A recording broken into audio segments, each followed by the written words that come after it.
Well, hello everyone, and welcome to Painless Universal, a conversation with myself and Welsh.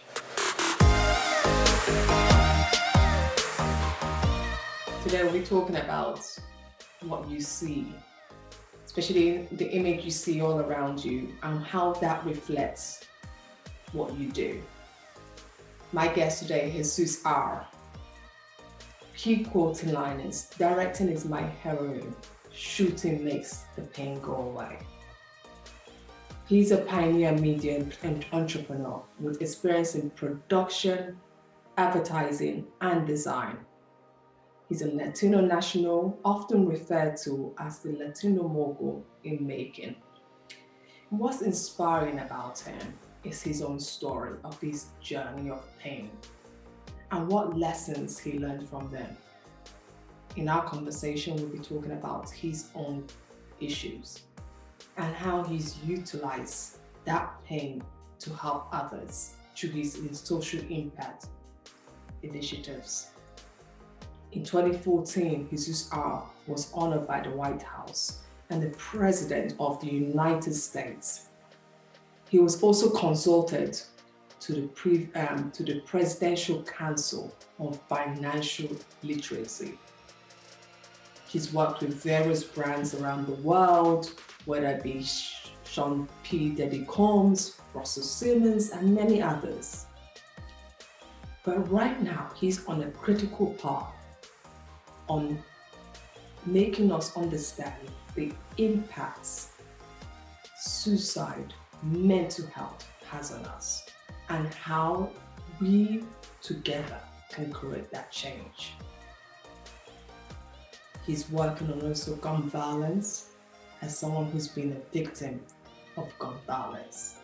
Well, let's meet our guest to understand how he's working to create change, social impacts, and help others and inspire them to find their joy.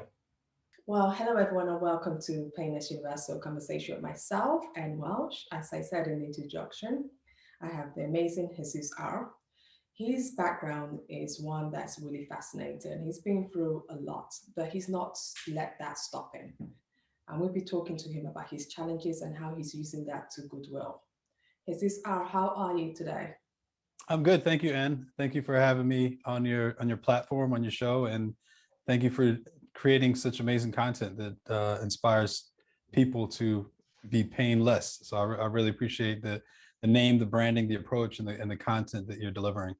I love the way you said it, to be painless, because that was also actually the way it was is designed. It's not we think about the pain, but the whole philosophy around it is to be painless, because it doesn't matter what you go through in life, you will always be in one sort of pain or the other. Life, as long as you're living, there will be more pain thrown at you, but it's how do you reduce that pain and still find your joy along the way. So thank you, Sis, for saying that. I'm really, I'm delighted that you joined me, because your story and your inspiration, I think anyone who will listen to this conversation today will gain so much from your knowledge. You are someone who's transformed the way we see being a, rather than sitting back and saying, want to be a victim. You said, I'm not going to sit here and be a victim or live in my own, whatever's happened to me in the past. I'm going to make change, and you're doing that very well. Before we go into all of that, can you tell us a little bit about who you are? Sure. I'm a filmmaker, an activist, and in many ways, not just through philanthropy, but also through commercial art, a disruptor, a founder of a film school and of a advertising and production agency. The agency is Creative Gods, and our film school is called SIC, which is spelled SIC without the K, and the SIC is an acronym for Social Impact Content. When I look at even when anyone listens to what you've just said, told us now about who you are, it's very, very successful. But your life has not always been this way. Could you just tell us a little bit about your background? How did you get into this drive of being this person of wanting to create films and tell stories, a very impactful story? How did it all begin? Well, the process or transition, if you will, was very organic. I didn't have my mind or my ambition set on any type of career in film or media.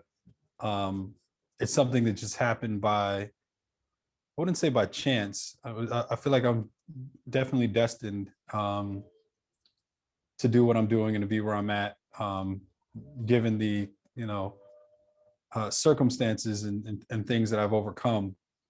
But the choice happened from an initial need to make a change and help others, and then in the process of finding film as a vehicle, not knowing that that's something that I would actually be talented at in the process of creating.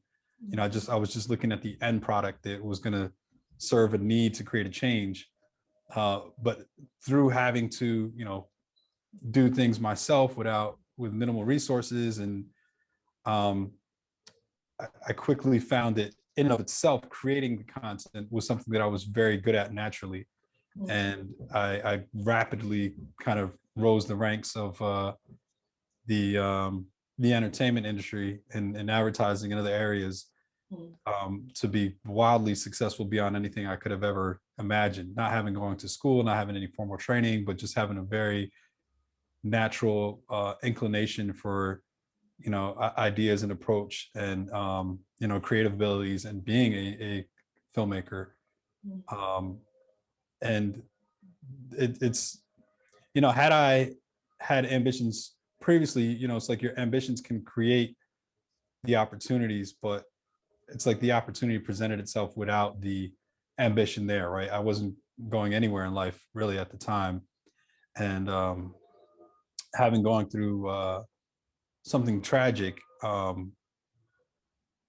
it, it's kind of like things were set up for me to approach it, right? But I definitely had to have the work ethic and the persistence and the drive to make it happen. Once I saw what the possibility was to inspire and change other people's mindsets, then I went at it, and I haven't looked back since. Reading an article I think you wrote, or someone interviewed you, and one of the things it talks about is you being shot at, and you really talk openly about how that changed your life.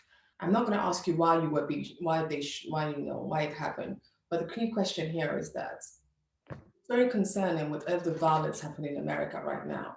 There's a lot of gun violence, and this is affecting the youth in particular.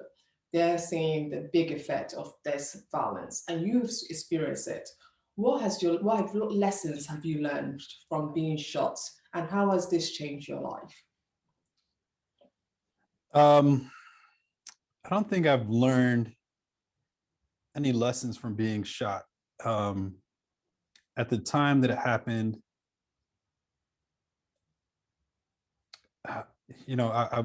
my mindset, I was conditioned and programmed to expect or see things in a certain way, right? So having been into in incidences prior to that, and other shootouts, or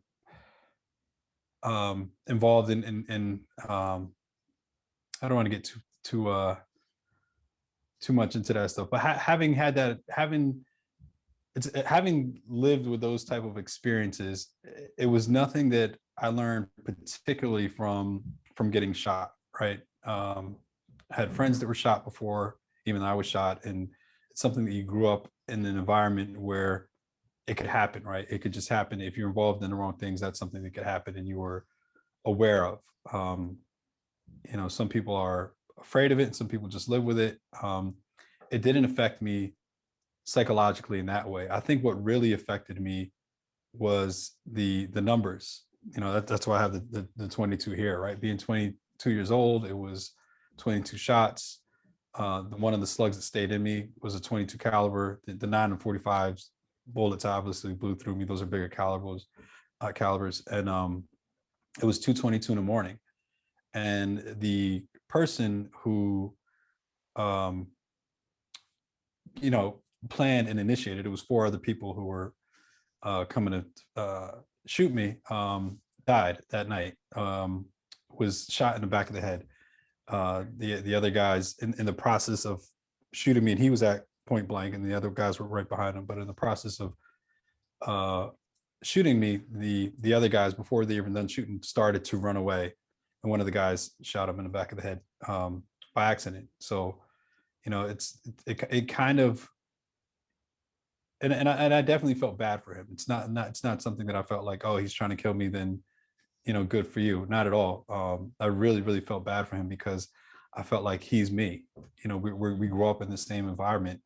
We're both programmed and conditioned by these things that we're influenced by, or we feel like we have to do, or, you know, or whether, you know, whatever the reason are, like the reasons don't matter. It's the result of these circumstances of the environment, right? And you have to get to the root of the problem to change the mindset that we are then susceptible to these things. So it wasn't that I learned so much in being shot. That wasn't the lesson there for me.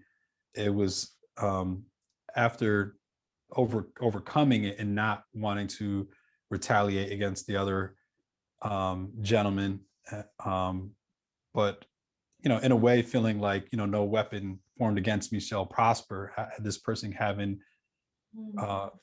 initiating and committing this act, and you know, instantly having his own repercussions from it. Like it showed me that I didn't have to engage in that. And that's what I was saying earlier, that like the opportunity presented itself for me to change, because had it not happened in that way, maybe I would have got caught up, you know, if they all ran away, and then another day that I came back after living, that I would have continued to go down that route. But you know, to just in how things played out. And then over the course of that summer, there were other people that got killed.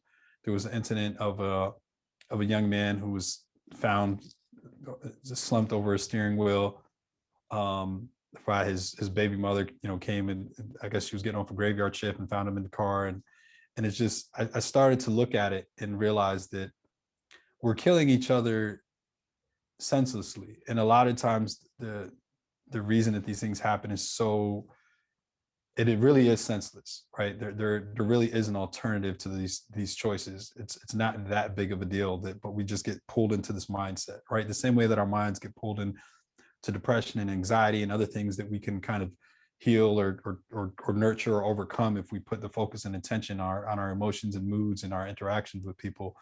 It was really senseless. And I started to look at it from the context of, there was nobody that cared that we were doing this to each other, right? There was nobody above our station in life that was going to come in and say, hey, let's fix this and let's clean this up and let's, you know, get you guys straight and get you opportunities or whatever in life. No, like historically, people from certain communities have always been oppressed, right? Whether it's redlining in terms of real estate, or systematic oppression in terms of the justice system, or all these different things that add to the factors of why we create art in a certain way, which is something I'll get to later, and how that continues to influence other people.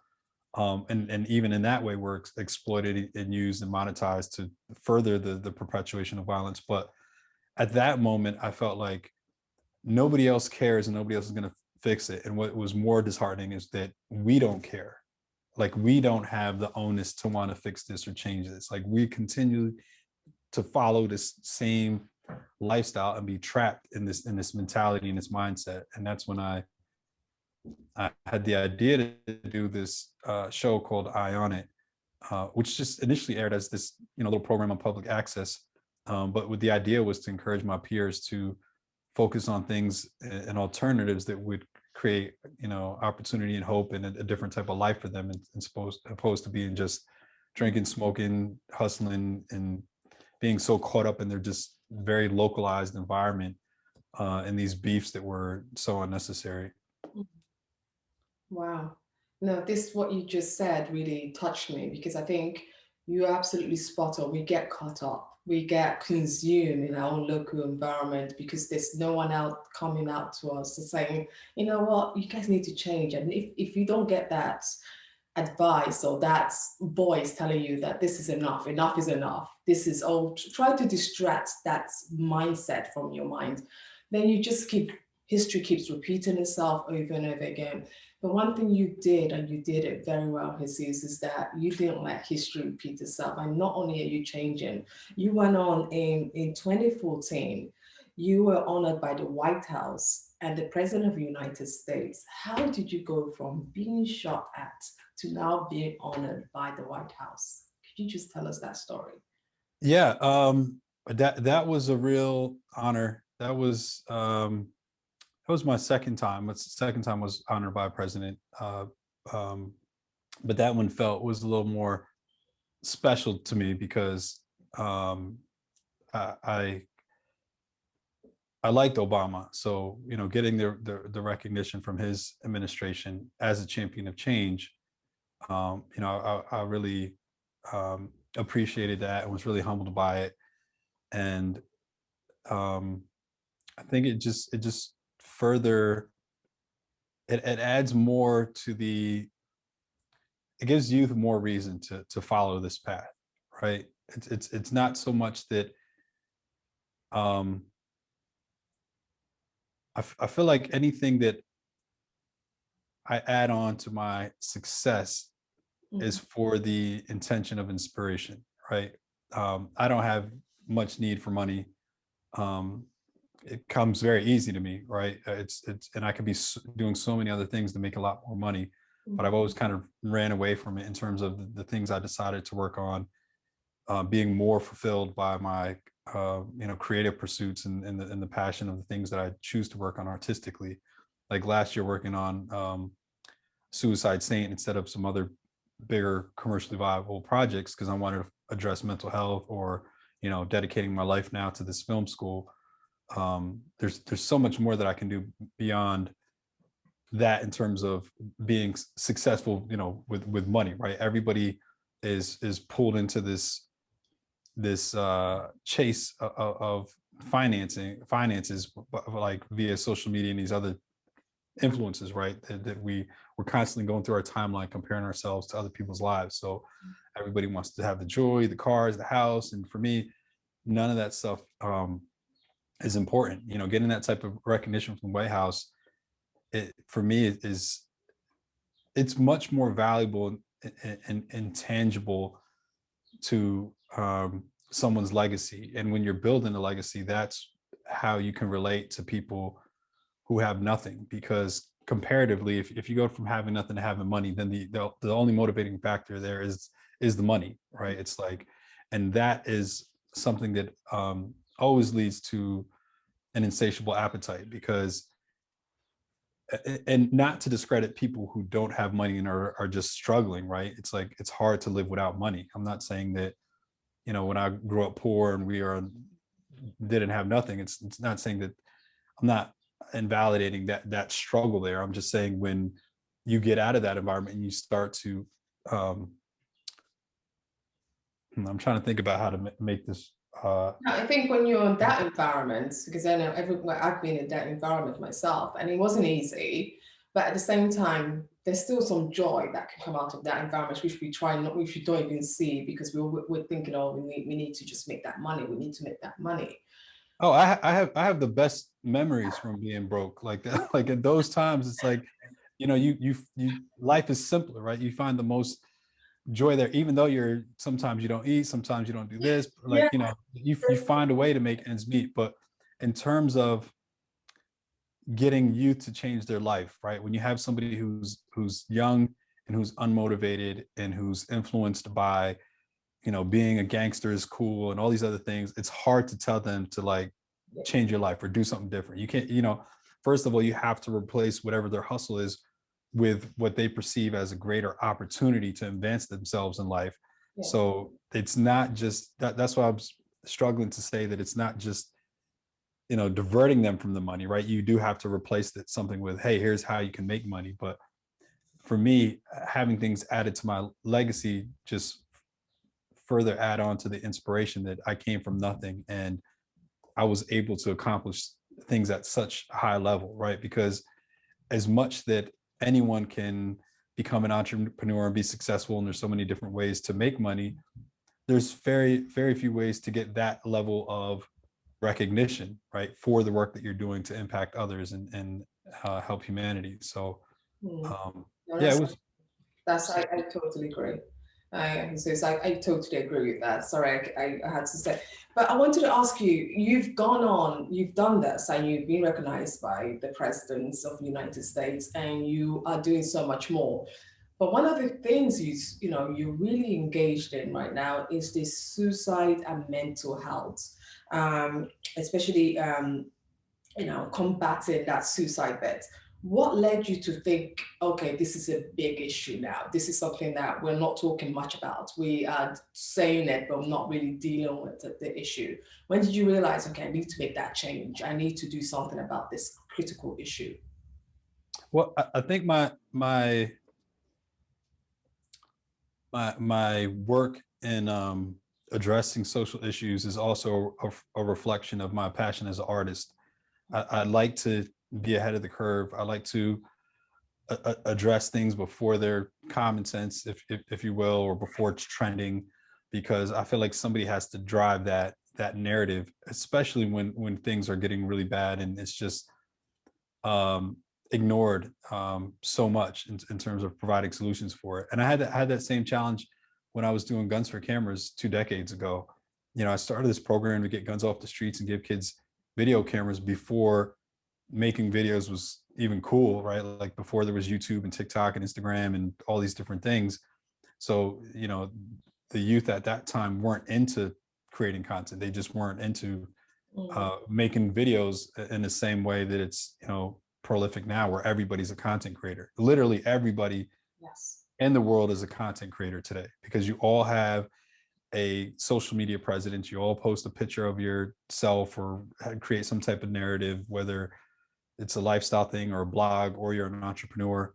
But back then, I was just trying to get kids to shoot something different and aim to live. And setting up the program, I got a lot of pushback from cities and municipalities that they didn't want to address the issue with guns, right? They just didn't want to address it. And a couple of years ago, when I started to focus on mental health, I had that same problem. There was all these major brands that I had worked with for my creative agency as being an advertiser and a creative director, and doing multi-million-dollar campaigns for the biggest brands in the world and making them a lot of money. And then when I turn around and say, hey, I want to do this film about mental health, nobody wanted to touch it.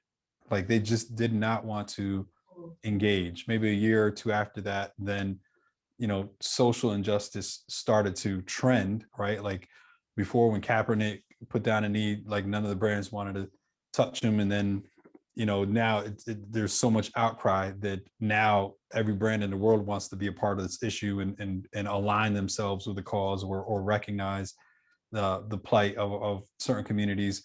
But they're not doing it in a sincere way. They're doing it because it's trending now, because it's become fashionable, if you will. As sad as and unfortunate that it has to come to that for them to engage. But I was having the same issues with mental health, right? I would tell these brands, look, suicide rates have increased 30% in the last 2 decades. They've increased 70% amongst youth 10 to 16 years old.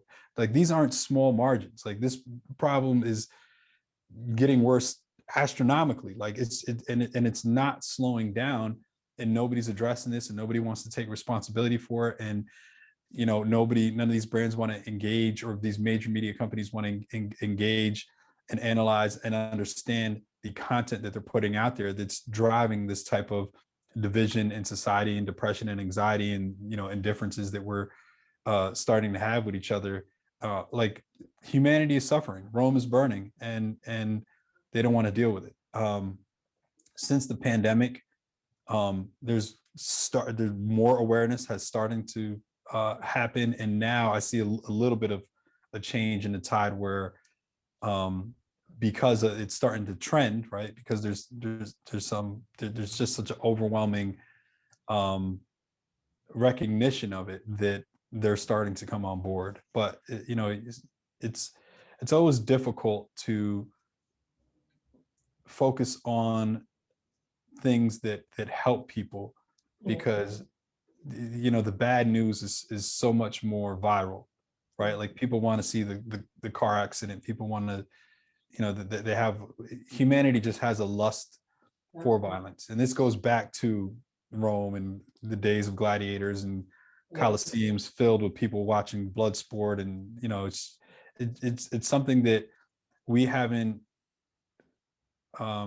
evolved from. And now that you would think that we're advancing so much with technology, now we're perverting our technology with that thirst of violence and mixing in other things that's making it spread faster in terms of how unhealthy that the impact is on our lives, right? We're all these new things are coming into play that affect our emotions and our mood, and we're not doing anything to balance that effect. No. I think that is something, if we don't start now changing and addressing it, there's only so much the human being can take. Jesus, I really love that you're an award-winning and critically acclaimed director, and you're still claiming you haven't reached your peak yet. What next for you? What are your plans going forward, and what have you got in store for us? Sure. Yeah, I humbly say I haven't reached my peak because, over the last, for my career, I haven't been focused on directing, right? When I first started that first little program and realized this is something that I was good at and started to make an impact, then I kind of veered off and did more in marketing and advertising and philanthropy and other areas. So I've been so divided.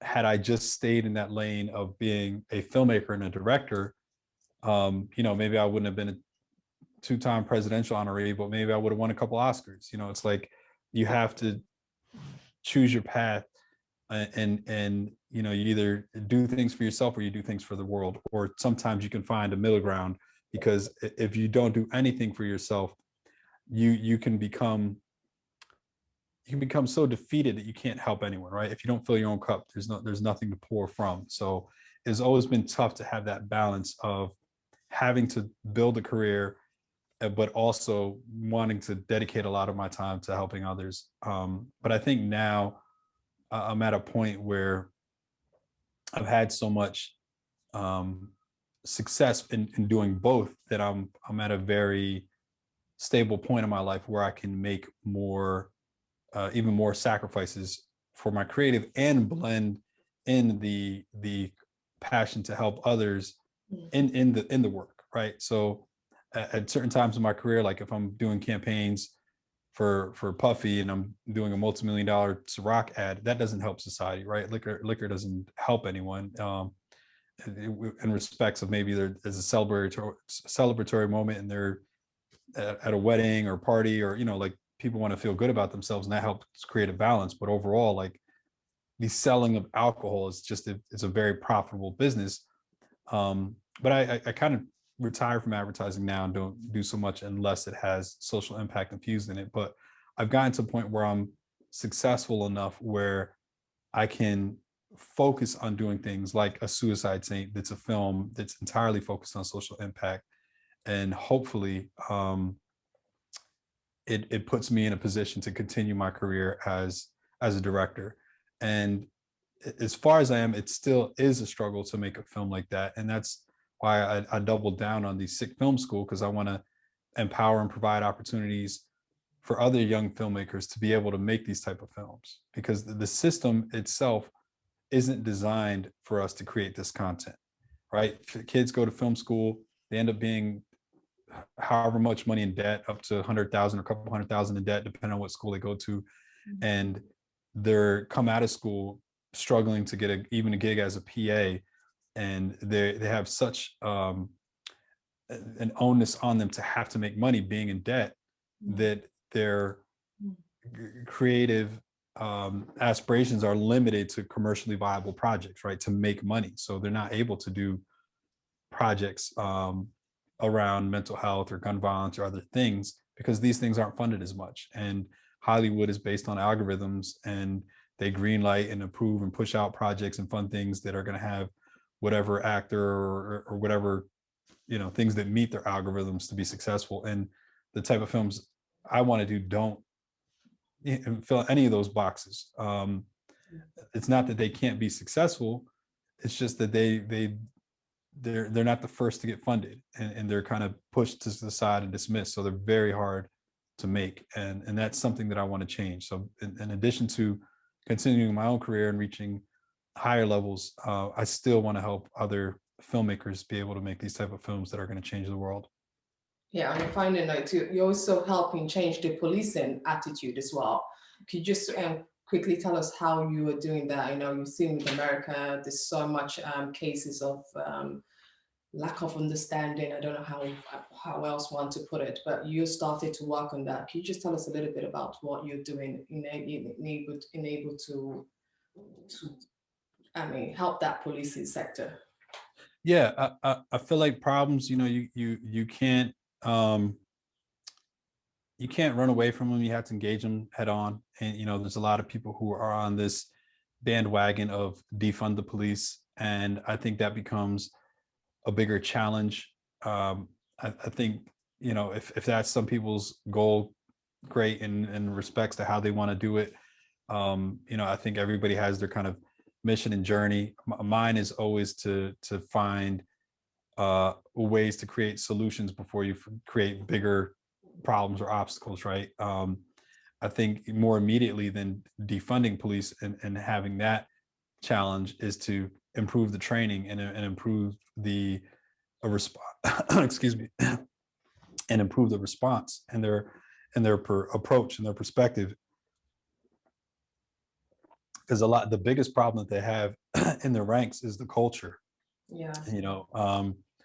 The blue wall, or all whatever all these things they call it. They rather be what do they say, judged by 12 and buried by six. They just have so many like, it's like the culture of the police force, and power is corrupt, and absolute power corrupts absolutely. So some of these guys go in maybe having good intentions, and then they're corrupted not only by their own power and control over other people, but the culture of the police force in America. So I want to work with them to change what we can change, for however long they're going to be in whatever current form or structure they're in, right? So last year when we did something with the United Nations for World Mental Health Day, I interviewed a police chief in a city in New Jersey, in the state of New Jersey, West Orange, because they were the first police department in the state to adopt a co-response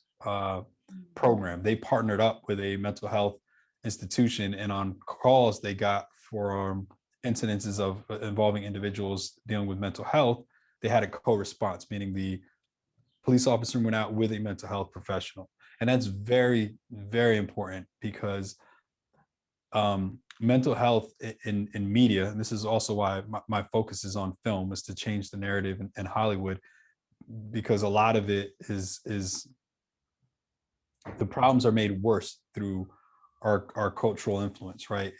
Films influence in such a way that it's how we define ourselves or how we look at other people. Our perspective of everything comes through media, and mental health is always demonized or criminalized in films, right? When people who are dealing with severe mental illness are 10 times more likely to be the victims of a violent crime.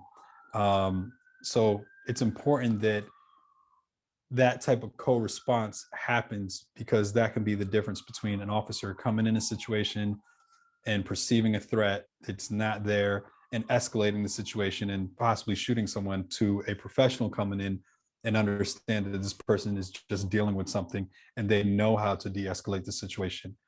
So in our film school, we're also going to be working with the police force to help educate them on how they respond to and understand the community. So, for me, it's not about being political and say, hey, that I agree with defund the police or don't defund the police. The system definitely needs to be changed. I don't know to what degree it needs to be dismantled. There are good cops out there, but I feel like if there were enough good cops, then all these tragic things wouldn't happen, right? Because I think they need to be more. They need to do a better job of policing the police.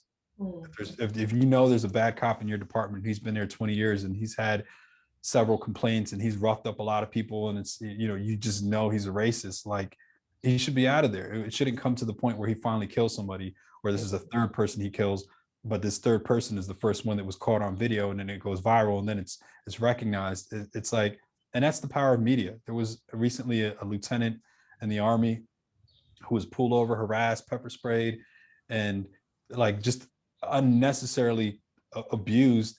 And this happened last year, and the police department and local and officials, everybody knew about it and didn't do anything. But just a week ago, the video went on social media, and then all of a sudden everybody's getting fired and things are getting shook up, and you know, like some response was made. And that's the power of media, the power of film, right? It's to create awareness to the public to be able to react to and respond to these things.